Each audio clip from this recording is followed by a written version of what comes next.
जय श्री राम।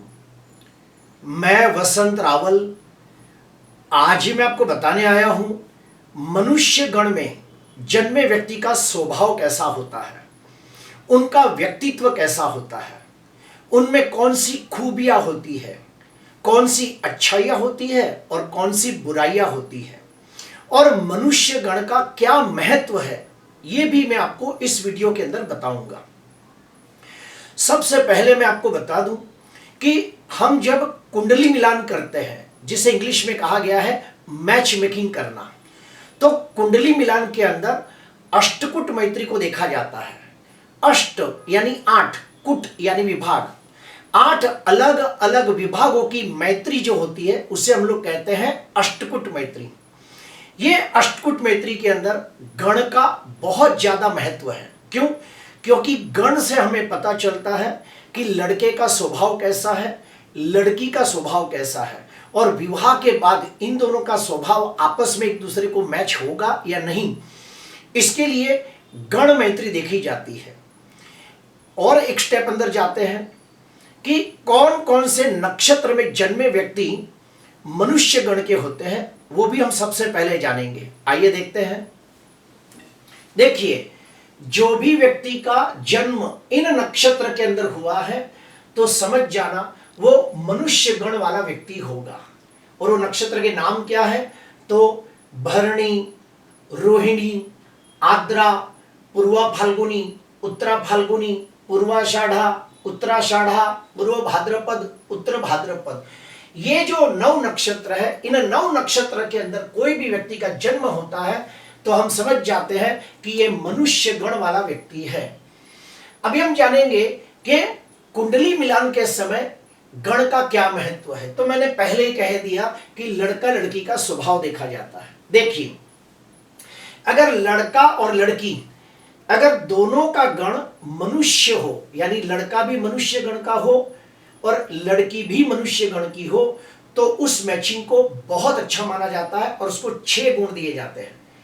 उसके बाद दूसरे नंबर पे आते हैं, लड़का या लड़की अगर मनुष्य गण के हो और सामने वाला अगर देव गण का हो तो भी उसे बहुत अच्छा माना गया है और उसको 5 गुण दिए जाते हैं। लेकिन अगर एक व्यक्ति मनुष्य गण का हो और दूसरा राक्षस गण का हो तो 0 गुण प्राप्त होते हैं। यह बिल्कुल अच्छा नहीं माना गया है। जैसे कि मान लो एग्जाम्पल के तौर पे लड़का राक्षस गण का हो और लड़की मनुष्य गण की हो तो 0 गुण प्राप्त होता है। क्यों?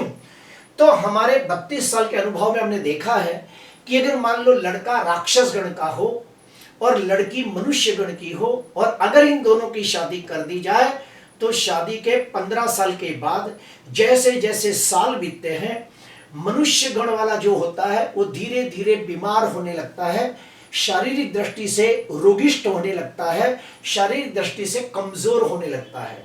जैसे कि ब्लड प्रेशर हो जाना, शुगर हो जाना, अगर स्त्री हो तो थायराइड हो जाना, कोई ना कोई ऑपरेशन आ जाना, और धीरे धीरे वो व्यक्ति शारीरिक दृष्टि से कमजोर होने लगता है और धीरे धीरे वो मृत्यु की तरफ आगे बढ़ने लगता है। तो बने तब तक कोशिश करना कि लड़का राक्षस गण का हो और लड़की मनुष्य गण की हो तो विवाह न किया जाए। तो गण मैचिंग का बड़ा इंपॉर्टेंट होता है। अभी हम लोग आगे बढ़ते हैं कि जो मनुष्य गण वाले व्यक्ति होते हैं उनका स्वभाव कैसा होता है, उनमें कौन सी खूबियां होती है, कौन सी क्वालिटीज होती है, वो देखेंगे। मनुष्य गण वाले व्यक्ति बहुत ही मेहनतू, अपने काम के प्रति पूरे ईमानदार वफादार होते हैं, अपने जिम्मेदारियों के प्रति बहुत ही नीतिवान होते हैं, व्यवहार कुशल होते हैं, न्याय प्रिय होते हैं, सामाजिक होते हैं। उसी प्रकार उनमें थोड़ी कमजोरियां भी होती है कि जैसे मनुष्य स्वार्थी स्वभाव का होता है, अपने स्वार्थ के बारे में पहले सोचता है।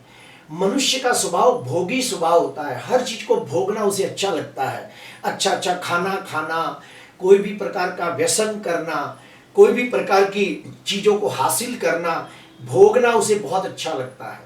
उतना ही वो थोड़ा डरपोक भी होता है।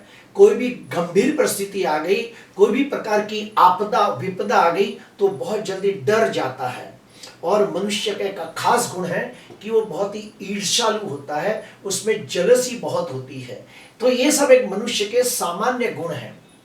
इसके अलावा जो मनुष्य गण वाले व्यक्ति है उनमें बहुत सारी अच्छाइयां भी होती है, जैसे कि आशावादी होते हैं, कर्मनिष्ठ होते हैं, अपनी मेहनत से अपनी काबिलियत से धनवान, यशवान, कीर्तिवान बनते हैं।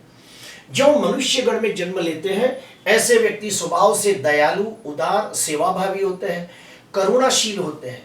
जो भी व्यक्ति मनुष्य गण में जन्म लेता है ऐसे व्यक्ति स्वभाव से बहुत ही सीधे, सरल, सौम्य होते हैं और मनुष्य गण वाले व्यक्तियों को मिलजुल कर रहना अच्छा लगता है। वो अपने रिश्तों को पूरी ईमानदारी, वफादारी से, निष्ठा से निभाने वाले लोग होते हैं। और जो मनुष्य होते हैं ज्यादातर वो कर्म योगी होते हैं, वो अपने कर्म को ही अपना धर्म मानते हैं, ये भी देखा गया है। अभी और एक स्टेप अंदर जाएंगे। जो भी व्यक्ति मनुष्य गण में जन्म लेता है उसे शास्त्र के मुताबिक, वेदों के मुताबिक, पुराणों के मुताबिक क्या नहीं करना चाहिए। अगर वह करे तो उससे क्या होता है वो भी मैं आपको बताऊंगा। जो भी व्यक्ति मनुष्य गण में जन्म लेता है ऐसे व्यक्तियों को भूल कर भी कोई भी बुरी आदतें नहीं करनी चाहिए, जैसे कि बीड़ी, सिगरेट, गुटखा, तंबाकू, चरस, गांजा, अफीम, ये सब नहीं सेवन करना चाहिए। दारू भी नहीं पीना चाहिए। जो भी व्यक्ति मनुष्य गण में जन्म लेता है अगर ऐसा व्यक्ति मांस, मच्छी, मटन जैसी नॉनवेज चीजों का सेवन करता है तो उसकी शरीर की जो सात्विकता है वो क्षीण होने लगती है। उसके शरीर के आसपास जो इलेक्ट्रॉनिक डायनामिक फील्ड होता है, जिसे हम ऑरा कहते हैं, आभा कहते हैं, वो क्षीण होने लगती है और उसके चेहरे पे जो तेज होता है, रंगत होती है, ओजस होता है, वो कम होने लगता है। जो भी व्यक्ति मनुष्य गण में जन्म लेता है अगर ऐसे व्यक्ति अपने रिश्तों में लोगों के साथ छल, कपट, धोखा, विश्वासघात करे तो भी उनकी पुण्य घटती है और उनके जीवन में दुख आता है। मनुष्य गण वालों में और एक खास बात देखी है कि वो लोग किसी के साथ बुरा करते हैं तो ठीक 12 साल के बाद उनके जीवन में उनका फल भोगने के लिए उन्हें तैयार रहना होता है, क्योंकि वैसी ही परिस्थिति उनके जीवन में भी आती है। प्रिय दर्शकों, जो मनुष्य गण वाले जो व्यक्ति है उनमें और एक खास बात देखी है कि ऐसे व्यक्ति बहुत ही बुद्धिमान, गुणवान, तेजस्वी होते हैं। जो भी व्यक्ति नक्षत्र में जन्मे हैं जिनका गण मनुष्य है ऐसे व्यक्ति बहुत ही स्वभाव से विनम्र, विनयी, विवेकी होते हैं। अपनी जिम्मेदारियों के प्रति ईमानदार, वफादार, नीतिवान होते हैं। माँ बाप की सेवा करने वाले, दयालु, उदार होते हैं। लोगों का पोषण करने वाले लोग होते हैं। और मनुष्य गण वाले व्यक्तियों में और एक खास बात देखी है कि वो लोग अगर सच्चे मन से ईश्वर की पूजा पाठ करें, कोई भी भगवान का मंत्र अनुष्ठान करे, मंत्र सिद्धि करे तो उन्हें देवी देवता जल्दी प्रसन्न होकर उन्हें आशीर्वाद देते हैं। मनुष्य गण वाले व्यक्तियों को अगर जीवन में सुखी होना है तो धर्म और आध्यात्म का सहारा लेना चाहिए।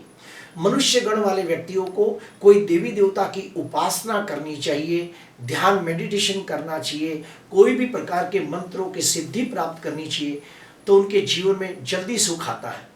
प्रिय दर्शकों, आज हमने जानने की कोशिश की कि मनुष्य गण वाले व्यक्ति कैसे होते हैं और उन्हें कौन कौन सी बातों का ध्यान देना चाहिए। अगर आपको ये वीडियो अच्छा लगा हो तो जरूर लाइक करना, सब्सक्राइब करना। नमस्कार।